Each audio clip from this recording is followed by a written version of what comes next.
당신은 사랑받기 위해 태어난 사람. 당신의 삶 속에서 그 사랑 받고 있지요. 당신은 사랑받기 위해 태어난 사람. 당신의 삶 속에서 그 사랑 받고 있지요. 태초부터 시작된 하나님의 사랑은 우리의 만남을 통해 열매를 맺고, 당신이 이 세상에 존재함으로 인해 우리에게 얼마나 큰 힘이 되는지. 당신은 사랑받기 위해 태어난 사람. 지금도 그 사랑 받고 있지요. 당신은 사랑받기 위해 태어난 사람. 지금도 그 사랑 받고, 태초부터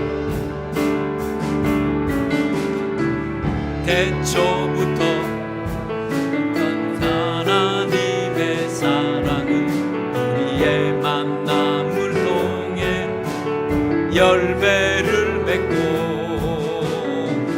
당신이 이 세상에 존재함으로 인해 우리에게 얼마나 큰 기쁨이 돼. 우리 옆 사람을 보면서 당신은 사랑받기 위해 태어난 사람. 지금도 그 사랑 받고 있지요. 당신은 사랑받기 위해 태어난 사람. 지금도 그 사랑 받고 우리 후렴, 당신은 사랑받기. 당신은 사랑받기 위해 태어난, 우리 옆 사람 보면서 당신도 그 사랑 받고 있지요. 당신은 사랑받기 위해 태어난, 지금도 그 사랑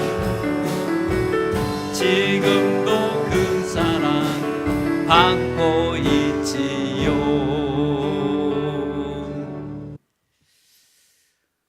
여러분들 혹시 그 청년과 노인의 차이를 아세요?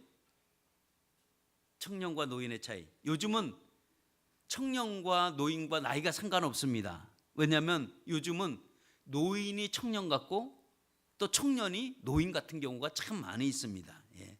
그러면 도대체 노인과 청년의 차이가 뭐가 있을까? 단순한 나이가 차이가 있을까? 그게 아닙니다. 나이로 요즘은 좀 젊었는데 보면 노인 같아요. 예. 우리 교회 금요일마다 공부하시는 어느 젊은 목사님, 30대 목사님 계신데 그분은 늘 대할 때마다 원로 목사를 대하는 것 같아. 뭐 말도 항상 그렇게 하고, 그래서 아니 당신은 30대인데 나보다 더 그런 것 같아. 뭐 이런 사람들이 있어요. 그러면 차이가 어떤 차이가 있나? 우리가 그 차이가 있는데, 나이와 관계없이 있는데, 차이는 다른 게 아니라 인생을 즐길 줄 안다면 그 사람은 청년입니다. 그런데 인생을 즐기지 못하고 어디 밖에 나가자 그러면 돈 쓴다고 해서 아깝다고 돈을 꽉 움켜쥐고 있다면 그거는 노인입니다. 예.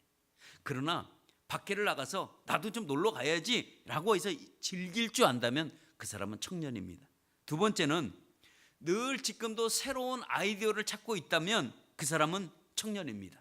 그런데 과거의 전통만 매달려 가지고 아이고 이거 옛날에 이러지 않았어, 참 옛날에 이랬는데 라고 하면 그거는 노인입니다.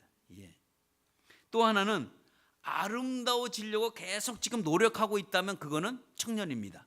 그런데 아이고 내가 지금 이 모양 얼굴이 이렇지 옛날엔 나도 참 이뻤어 라고 과거만 회상하고 있다면 그거는 노인입니다. 예. 또 마찬가지로 우리가 지금도 나는 행복할 수 있어라고 행복할 수 있다고 마음 먹다면 그거는 청년인데, 그런데 어떤 거냐면 아이고 무슨 행복이 뭐 있어, 아이고 그런 거 다 귀찮아라고 하면 이거는 분명히 여러분 이게 노인입니다. 예. 또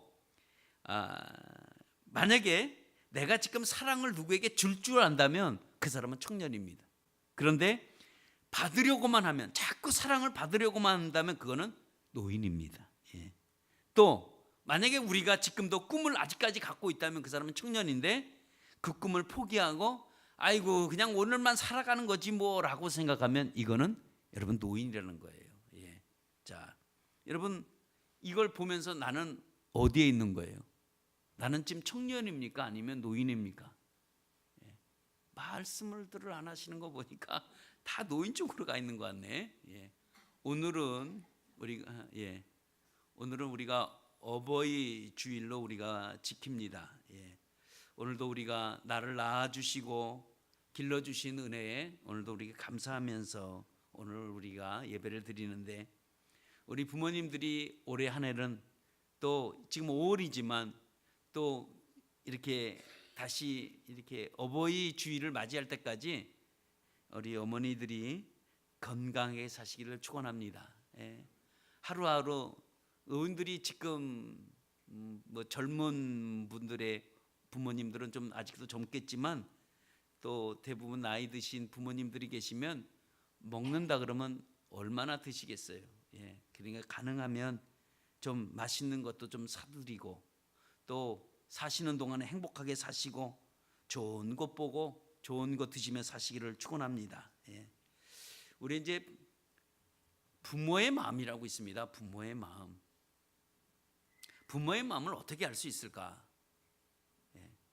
한번 이 질문을 하면 공통된 대답은 어떤 대답일까요? 예. 김준일 집사님, 부모의 마음을 어떻게 알 수 있을까?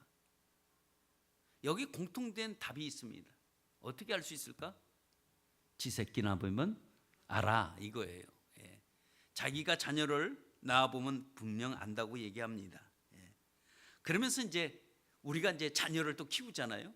자녀를 키우면서 이제 우리가 자녀에게 쏟아붓는 그 사랑과 뭐 이런 것들이 있잖아요. 이런 걸 쏟아부으면서 생각하고 느끼는 것이 뭐냐면, 우리 어머니도 나에게 이렇게 했겠구나, 우리 아버지도 나에게 이렇게 했겠구나, 이런 걸 깨달아지지 않으세요?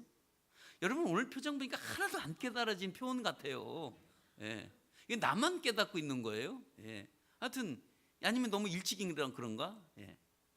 이제 우리 아들, 나, 어머니 이렇게 이제 셋이서 이제 식사를 이제 밥을 먹으면 이제 특별히 생선 같은 거 굴비가 있습니다. 굴비가 크지가 않잖아요. 그러면 잔가시가 많으니까 그거를 다 발로 써요. 본인은 안 드시고 계속 발라요. 아유 어머니 드세요. 아이 나는 이 뱃살이 더 좋아. 근데 뱃살이 더 사실 더 좋겠어요. 등살이 더 좋겠지. 근데 살을 다 받아서 그거를 이제 다 이게 주는 거예요. 그걸 먹는데 미안하기도 하지만 이렇게 보니까 아들이 앞에 앉아 있어. 그 순간에 어떤 생각이 드냐면, 참 어머니가 그렇게 주는데도 불구하고 어머니가 따르게 눈치를 할 때 그거를 탁 해서 아들에게 탁 줄 때, 그게 부모의 마음이에요. 그게 부모의 마음을 여러분들이 아시길 바랍니다. 예. 하여튼 그거 나 혼자 먹는 것보다도 이렇게 주고 싶어한 게 아마 부모의 마음입니다. 예. 그런 걸 보면서 야, 이게 부모의 마음이 이렇겠구나라고 알 수 있습니다. 근데 진짜 부모의 마음을 잘 표현한 것이 있다면 그것이 뭘까요? 그것이 바로 부모의 마음 표현한 것이 고려장입니다. 예. 우리는 고려장이라고, 우리는 사실 저는 얘기만 들었지 경험해 보진 못했잖아요. 그죠? 근데 우리 어르신들은 이걸 경험해 봤다는 거예요. 예. 근데 그 고려장 그것도 사실 어떻게 보면 굉장히 그 아픈 시절이기도 하지만 그게 일제시대에 겪었던 하나의 사건이기도 합니다. 예. 고령된 어머니를 아들이 지게에다 지고 깊은 산중에 들어가잖아요. 깊은 산중에 들어가는데 자꾸 어머니가 뒤에서 생나무 가지를 꺾는 거야. 탁탁탁탁 꺾고. 그러니까 아들이 그 지게를 쥐가면서 굉장히 신경이 쓰이는 거예요. 아니 어머니가 왜 그럴까? 왜 이렇게 가다가 나무를 자꾸 꺾으실까? 너무 궁금한 거예요. 그래서 물어본 거죠. 어머니 왜 자꾸 힘들게 그 나무를 왜 이렇게 꺾으세요? 왜 이렇게 꺾어요? 라고 하니까 어머니가 뭐라 그래요? 아들아, 네가 돌아갈 때 길을 잃어버릴까 봐 내가 표시해 놓은 거야 라고 그렇게 얘기합니다. 그러니까 어머니는 산속에 버려둔 것을 알아요. 나를 갖다가 생매장 시킨다는 것도 알아요. 근데 그 자식의 원망하기보다는 돌아갈 때 아들이 잘 돌아가야지 하는 걱정 때문에 나무를 꺾는 거예요. 이게 바로 부모의 사랑이 거기서 우리가 알 수가 있습니다. 이게 어머니의 마음이요, 이게 부모의 마음이요. 이것이 부모에만 있는 게 아니라 사실 다 사랑이라는 건 부모에게도 있고 연인 간에도 다 있겠죠. 그러나 우리가 부부 간의 사랑과 정말 또 부모의 사랑과는 정말 다른 사랑입니다. 저는 이 사랑을 가치가 다르다고 생각합니다. 왜냐하면 부모의 희생 없이는 절대로 그 사랑이 나타나지 않기 때문입니다. 그래서 부모의 사랑보다 그런데 더 큰 사랑이 있습니다. 그 사랑이 뭘까요? 부모보다 더 큰 사랑이 하나 있다면 그거는 다른 사랑이 아니라 바로 하나님의 사랑입니다. 예수님이 희생이 만약에 우리에게 없었다고 한다면 우린 구원받을 자가 아무도 없습니다. 하나님은 사랑인데 어떤 사랑이냐면 하나님은 무조건적 사랑입니다.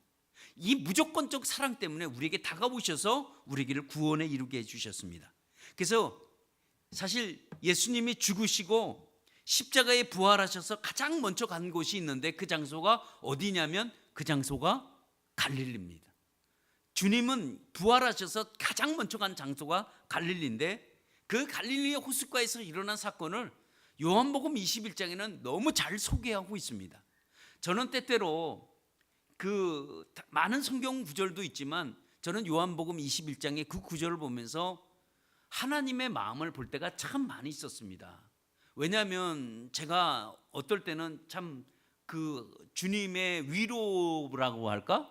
그 위로를 받으려고 한다면 내 나름대로에는 사실 요한복음 21장을 제가 봅니다. 저는 그 장면을 참 감동적으로 제가 잊혀지지 않고 마음속에 늘 간직하고 있는 장이 바로 이 내용인데 그 내용이 뭐냐면 이 갈릴리로 예수님이 가셨을 때 이미 제자들이 갈릴리로 먼저 갔습니다. 왜냐하면 이 제자들이 예수님을 버리고 이미 갈릴리에 돌아가서 생업으로 돌아간 그들을 향해서 예수님이 거기를 찾아갔습니다. 그래서 그들이 밤새도록 고기를 한 마리 못 잡고 있는데 예수님이 새벽녘에 밤새도록 그들을 지켜보다가 새벽녘에 얘기합니다. 얘들아 고기 많이 잡았니? 라고 얘기를 했을 때 그들이 얘기하기를 뭐라고 얘기하냐면 우리는 밤새도록 여기서 고기를 잡았지만 한 마리 고기를 못 잡았습니다 라고 얘기할 때 예수님이 얘기를 했습니다. 오른쪽으로 그물을 던져라 그랬어요. 오른쪽으로 그물을 던지는 그 순간에 우리가 성경에서 잘 나타나는 물고기 153마리가 잡힌 사건이 나옵니다. 그때 배 안에서 어느 누군가 외쳤습니다. 아니 저분이 예수님이다 라고 얘기하니까 그때 물속으로 팍 끼어든 사람이 있는데 그 사람이 바로 베드로였습니다. 베드로는 물속에 뛰어들어서 헤엄쳐가면서 예수님 앞에 다가섰을 때 그 장면이 고기를 잡고 고기를 안 잡고 이런 장면이 아니라 저는 보세요. 자기를 다 버리고 간 제자들이었습니다.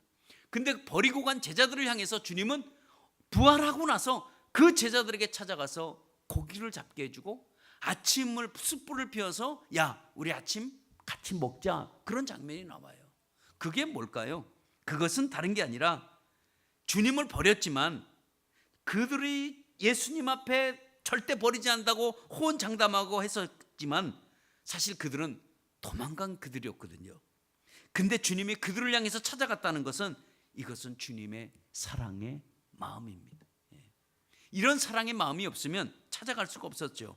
그래서 우리가 사람들은 자기 입장에서 이익을 생각하지만 주님은 그렇지 않습니다.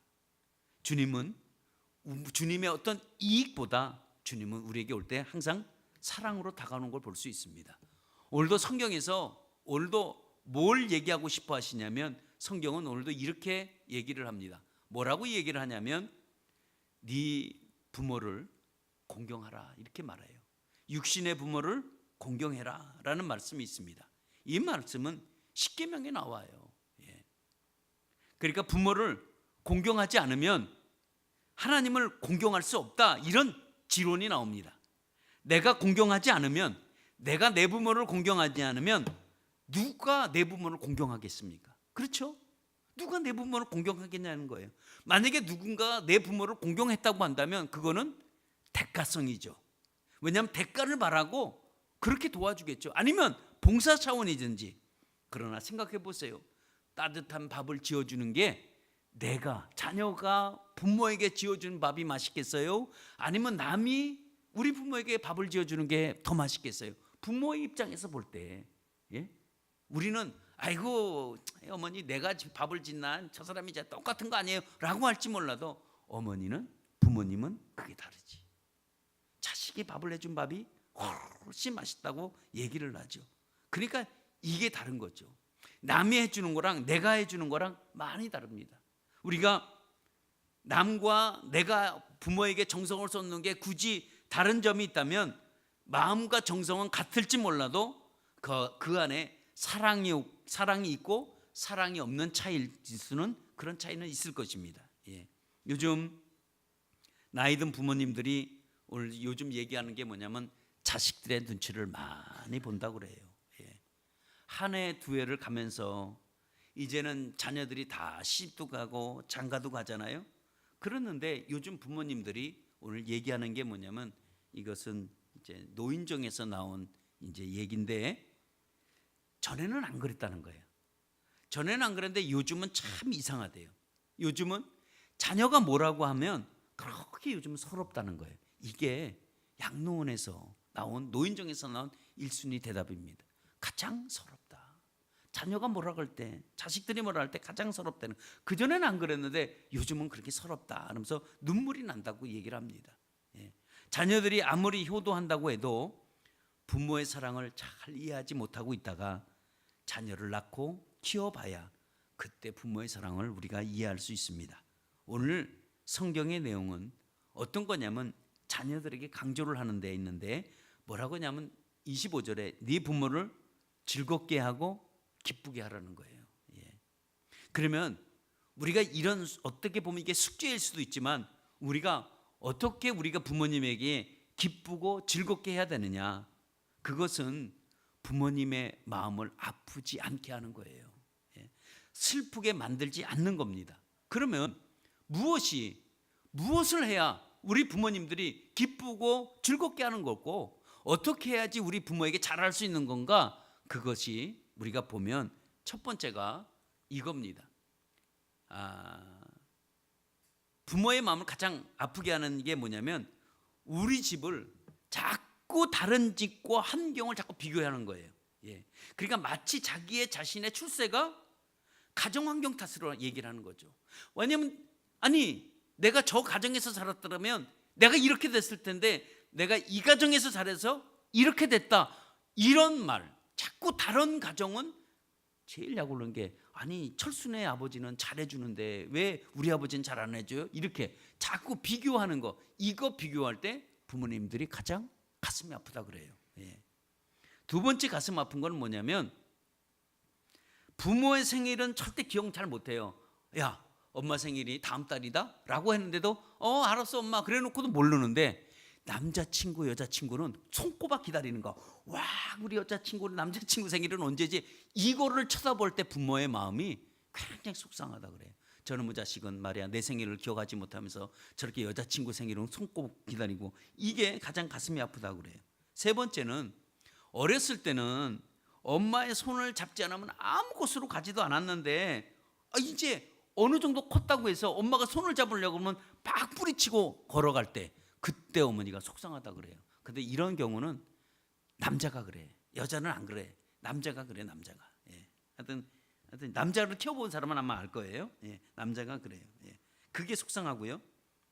또 네 번째는 뭐냐면 때때로 그 자녀들이 밖에 나가서 이제 하다가 밖에 나가서 이제 뭐 뭐 답답한 일이라든가 뭐 속상한 일을 당했겠죠.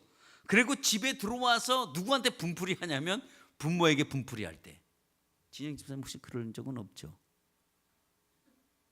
아, 있어요. 예. 이럴 때 속상하다고 합니다. 왜냐하면 밖에서 당한 일을 집안에 들어와서 부모님에게 분풀이 하듯이 만약에 사자처럼 달려들려고 할 때 그때 속상하다고 합니다. 예. 다섯 번째, 자기 방이 마치 안전지대처럼 여기고 항상 밖에 나갔다 들어오면 바로 방으로 들어가서 문을 탁 잠궈버리는 거예요. 그리고 안 나와. 이게 마치 식구들과 격리 생활을 할 때 그거를 자녀가 볼 때 속상하다는 거예요. 이것도 남자만 그래, 남자만. 여자들은 안 그럴지 몰라. 예. 여자도 그럴 수도 있겠지. 아무튼 예.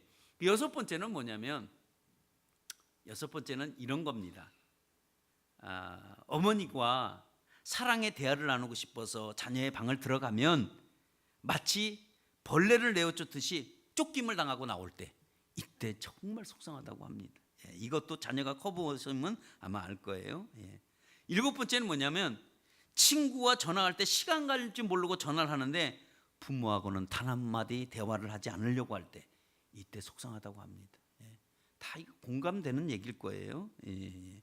여덟 번째는 뭐냐면 자기네 형제, 자매 이거 서로 자매와 형제끼리 그러니까 막 양보하지 않고 싸울 때 그때 부모가 볼 때 속상하다는 거예요. 예.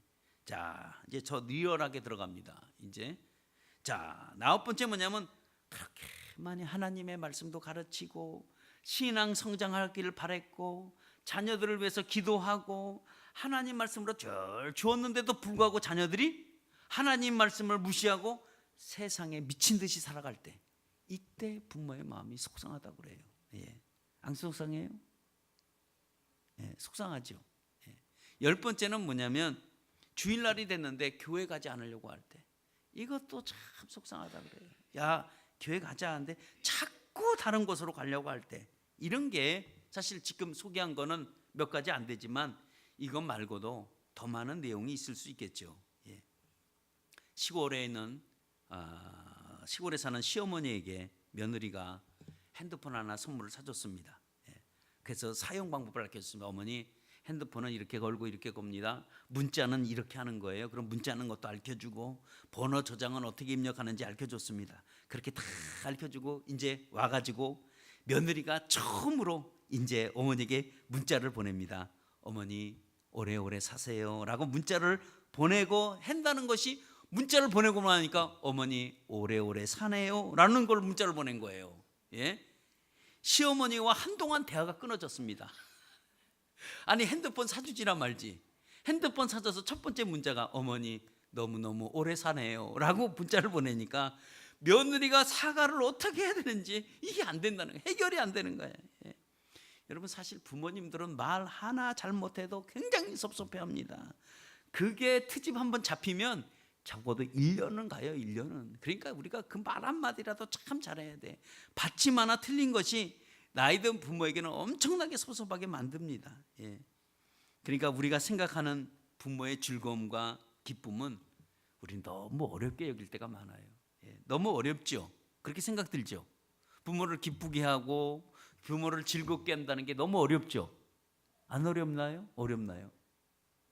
예, 어렵죠. 예. 왜 어려울까요? 효도를 1년에 한 번 하려니까 어렵지. 당연히 그러니까 어렵죠. 어버이날에 가끔 어떻게 효도 한번 해보려고 하니까 굉장히 어렵죠. 그날 하루 한번 잘해보려니까 얼마나 어려워요. 어쩌다 한번 하니까 어렵죠. 자주 해보세요. 어렵지 않습니다. 어쩌다 한번 해보려니까 그게 힘든 거예요. 내내 가만히 있다가 어버이날 돌아오니까 그때 한번 어떻게 효도해보려고 하는데 그러니까 어렵고 힘들어요. 그러니까 1년에 한번 효도해보려니까 어떻게 자식의 마음에 거창하게 한번 해보려고 한번 제대로 한번 해보려고 하니까 그게 너무 부담되고 어려울 수가 있습니다. 그런데 부모가 생각하는 효도는 정말 그게 효도일까? 아니 내가 우리가 부모가 된 입장에 한번 생각해봐요. 네? 박 권사님 그럼 한번 생각해봐. 내가 그런 효도를 원하는가? 그런 효도 원하지 않아요. 근데 자녀들은 그런 효도를 해보려고 하는 거지. 근데 부모는 그런 효도 원하지 않습니다. 부모는 자녀들에게 너무 어려운 거 바라지 않습니다. 무리한 것도 요구하지 않습니다. 예. 그러면 뭘까요? 그러면 단지 다른 게 아니야. 찾아가 주는 거. 자주 찾아가는 거. 그리고 대화해 주는 거. 얘기 함께 하는 거. 그리고 부모에 대한 존재의 가치를 인정해 드릴 때 그때 즐겁고 부모님들이 기쁠 수가 있습니다. 예. 그러므로 우리가 부모의 존재 가치를 여러분 인정해 주셔야 돼요. 부모가 말하는 경험, 부모가 말하는 권면, 하물며 그 잔소리까지도 우리가 인정해 줄 때 사실 그 잔소리 속에는 중요한 교훈들이 참 많아요. 그렇지 않아요? 저는 돌이켜보니까 그러던데 지금 가만히 생각하면 그게 잔소리 같이 들렸는데 그 잔소리 속엔 정말 중요한 뼈 아픈 교훈들이 많이 담겨져 있다는 것을 알 수 있어요. 그러니까 우리가 부모를 인정해 줄 때 우리가 효도할 수 있고 부모가 형편이 없고 있고가 아니라 참 부모에게 우리가 뭐 용돈을 많이 드리고 적게 드리는 게 문제가 아니라 우리가 부모를 인정해 주는 게 가장 효도하는 겁니다. 예. 우리가 부모가 절대로 우리에게 불필요한 존재가 아니면 절대로 우리가 효도하지 못합니다. 예. 마찬가지로 우리가 하나님 앞에도 마찬가지입니다. 우리가 하나님을 알면 알수록 정말 하나님을 우리가 알게 됩니다. 예. 그러니까 하나님을 우리가 가까이 하고 싶어지는 그 마음이 우리에게 있어야 돼요. 내가 하나님을 정말 알면 알수록 우리가 뭘 깨닫냐면 하나님 앞에 우리가 더 깊게 들어갈 수가 있습니다. 근데 하나님 앞에 우리가 더 깊게 들어가면 하나님이 어떤 분인지 정말 그때 깨닫게 되는 거예요. 우리가 이 하나님이 어떤 분인지 모르고 우리가 신앙생활을 한다는 것은 정말 어떻게 보면 수박 겉핥기 신앙이기도 합니다. 하나님은 단순하게 내게 복을 가져다 주는 분으로 우리가 이해하셔서는 안 돼요. 그건 아닙니다. 하나님은 우리 인간이 이해할 수 없는 정도로 정말 위대하고 크신 분입니다. 온 우주도 그분의 허락이 없으면 운행이 되질 않습니다. 근데 그 하나님이 우리의 아버지가 된다는 거예요. 이게 알아지면 정말 이게 깨닫게 되면 우리가 하나님 앞에 진정한 효도를 안 할래야 안 할 수가 없습니다. 그러면 우리가 세상 살면서 과연 우리가 하나님 앞에 효도는 어떤 게 우리가 하나님 앞에 효도일까? 여러분 하나님 앞에 효도는 어떤 게 효도일까요? 그것은 다른 게 아니라 하나님도 마찬가지입니다. 우리에게 거창한 거 요구하지 않습니다. 하나님 우리에게 큰 것 바라지도 않습니다. 근데 우리에게는 너무 어려운 것들을 요구하지도 않습니다. 또 하나님이 우리 부모처럼 우리에게 무리한 것들 요구하지도 않습니다. 그러면 우리가 하나님을 어떻게 하면 기쁘게 하고 우리가 하나님을 즐겁게 할 수 있는 방법은 뭘까? 우리가 무엇으로 우리가 하나님을 기쁘게 할 수 있을까? 어떤 것으로 할 수 있을까? 한번 생각해 보세요. 나는 하나님 앞에 뭘 할 수 있을까? 라고 한번 우리가 깊이 생각해 보면 한 가지 하나님이 우리에게 주시는 것이 있는데 그것은 우리의 순종하는 모습을 보길 원하세요. 왜냐하면 그 어떤 것도 하나님이 말씀하신 것을 아멘하고 순종할 때 하나님이 기뻐하십니다. 순종이 제사보다 낫다고 사무엘상 15장 22절 그렇게 소개하고 있습니다. 그러니까 그럼 반대로 하나님이 싫어하는 게 뭘까요? 싫어하는 거 뭐죠? 불순종이죠. 하나님은 불순종을 아주 싫어합니다. 가장 싫어해요. 순종이 하나님을 기쁘시게 해드리는 건데 불순종은 하나님 앞에 우리가 진노를 자칫하면 살 수가 있습니다. 그러니까 순종이 하나님을 우리가 기쁘게 해드린다는 것을 여러분 꼭 기억하시길 바랍니다. 하나님께 불순종하는 사람은 부모에게도 불순종하는 사람이에요. 부모에게 순종 못하기에 하나님 앞에도 더할 수 없는 거죠. 그래서 눈에 보이는 부모에게 순종하지도 못하는데 눈에 보이지 않는 부모에게 순종한다? 그거는 말이 안 됩니다. 한다고 한다면 글쎄 그것도 생각해 봐야 되는 문제이기도 합니다. 오늘도 우리가 하나님 앞에 대표적 불순종이라고 한다면 뭘까요? 하나님 우리를 자꾸 나오라고 하는데 우리는 안 나가는 거예요. 하나님이 자꾸 우리랑 대화하자고 하는데 나는 대화하기 싫어하는 거예요. 하나님이 너랑 나랑 약속하자는데 나는 하나님과 약속하기를 싫어하는 거예요. 이게 하나님 앞에 우리가 효도하지 못하는 거예요. 하나님께 효도하면 여러분 반드시 복을 받습니다. 여러분 우리가 내가 부모에게 효도만 해도 복을 받는데 전능하신 하나님께 우리가 효도하면 반드시 여러분 복을 받습니다. 왜냐하면 그 자체가 복입니다. 여러분 효도가 있는 가정이 복이 됩니다. 그래서 효도는 순종에서부터 시작을 해야 돼요. 어디서부터 시작해야 되냐? 효도는 순종에서부터 시작해야 돼요. 그래서 효도가 순종이요, 효도가 축복이요, 효도가 복이라는 사실입니다. 우리가 부모의 마음을 아프게 하면서도 잘 되는 자녀 별로 없습니다.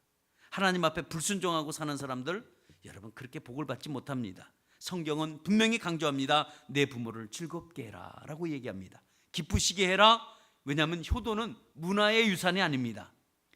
또 효는 이 나라의 단순한 도덕도 아닙니다. 이것은 성경적인 진리요, 이것은 하나님의 뜻이기도 합니다.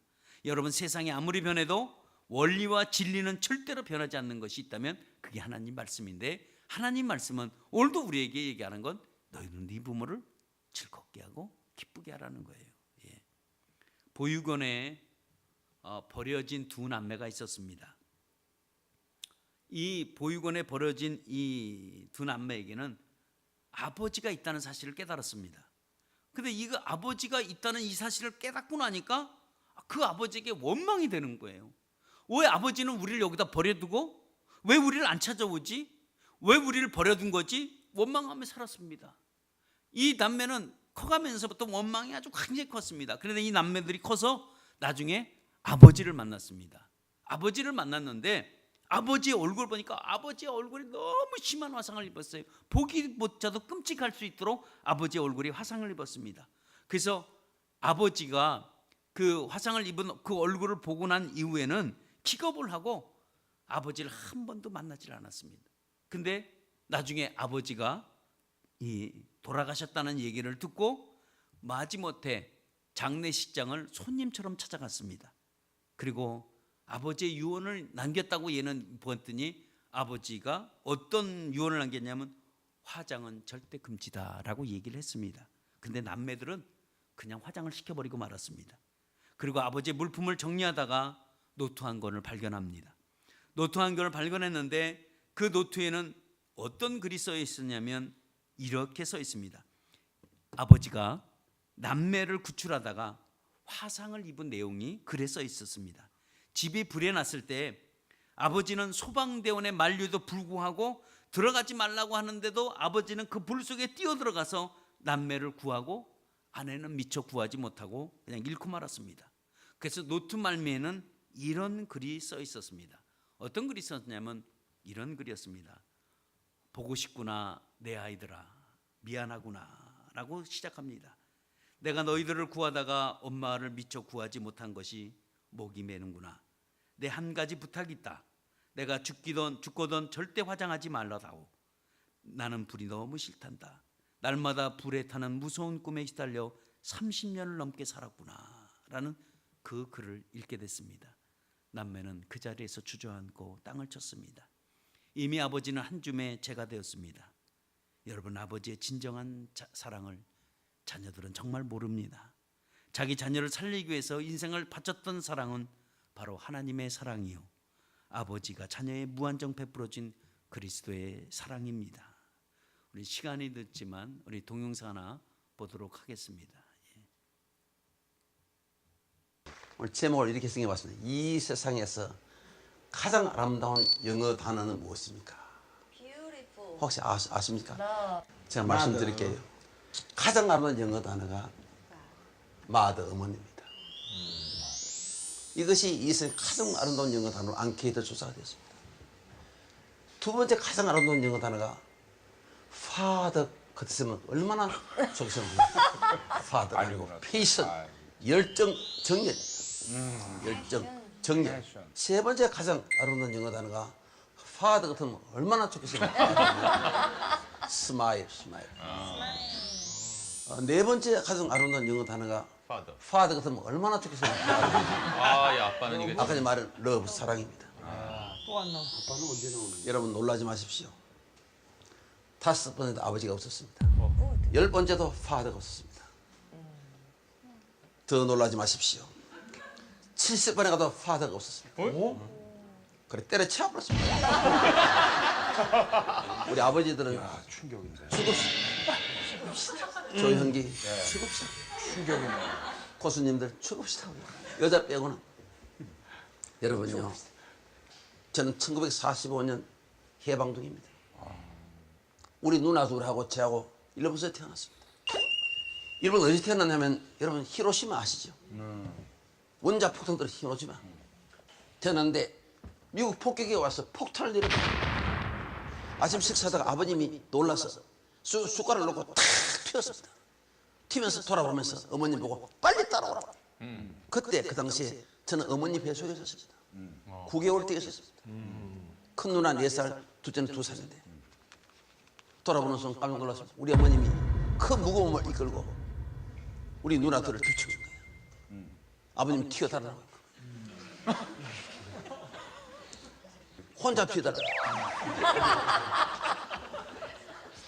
돌아보는 순간 아버님이 전쟁터에 처자식을 버리는 에비는 실전쟁, 전쟁터에 자식을 버리는 의미는 없구나.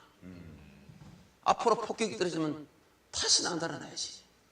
그런데 그 다짐도 멀리 가지 않았습니다. 제가 한국에 와서 내가 45살에 6.25가 터졌습니다. 우리 어머님이 이렇게 짐을 이고 바로 뒤에 5살 제가 걸어갔습니다. 그 뒤에 둘째 누나, 마지막에 큰 누나도 짐을 이렇게 지고 가는데 수류탄이 날아왔습니다. 콱 날아오니까 아버님이 지게를 지고 이쪽에 수로에 처박혀 없습니다. 탁 처박혀서 탁 보니까 처자식이 안 보이거든요. 이거 어떻게 됐나? 올라가니까 세상에 우리 어머님이 뭐 다 버려버리고 우리 자식 새끼 새를 품에 있고 이쪽에 쓰러지는 거예요. 아버님 혼자 이쪽에 처박혀.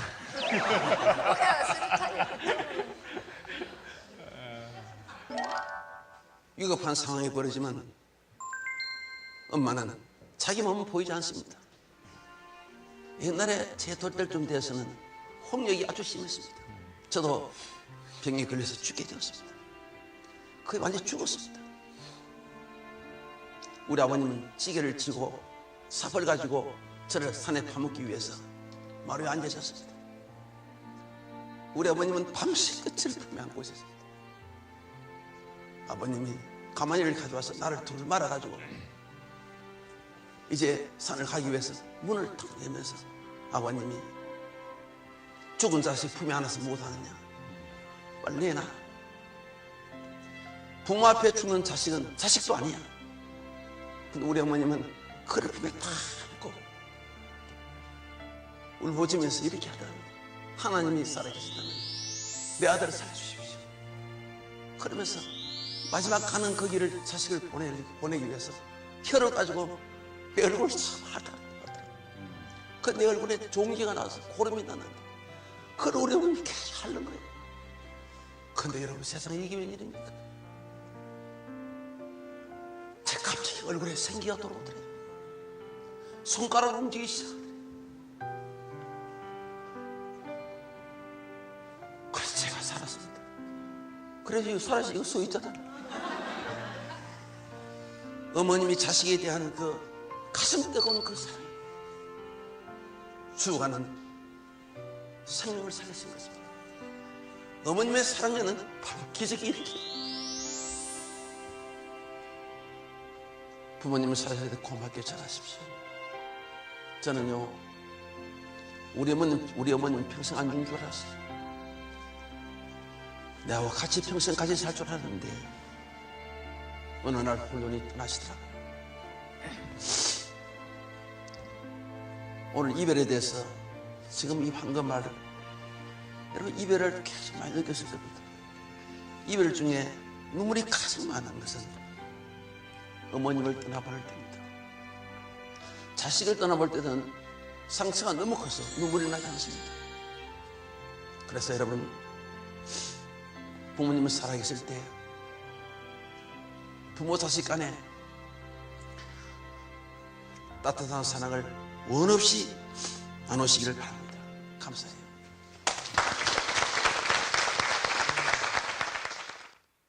예, 이렇게 부모의 사랑은 기적을 낳는다는 이런 얘기를 합니다. 하나님은 우리를 부모를 만들어서 하나님의 사랑을 우리에게 알게 해주십니다. 세상에 이런 말이 있습니다. 부모를 구타하면 차명을 처하고, 부모에게 욕설을 뱉으면 교수형을 처하고, 과실로 부모를 구타하게 되면 유배를 보내고, 실수로 부모에게 상처를 입히면 징역 3년을 받아야 되고, 부모의 부름에 얘기를 듣고 바둑을 계속 두면 징역 1년을 처하자라는 이런 얘기도 있다고 합니다. 자기 아들 독생자 십자가에 죽이시고 우리를 구원하신 그 사랑이 희생적이고 헌신적인 사랑을 아시고, 여러분 우리 부모에게 효도하고 하나님께 인정받는 저와 여러분 되시기를 예수 이름으로 축원합니다. 우리 말씀 생각하면서, 우리 부모님들 생각하면서 이 시간 조용히 눈을 감고 우리 함께 기도하기 원합니다. 우리 함께 기도하겠습니다.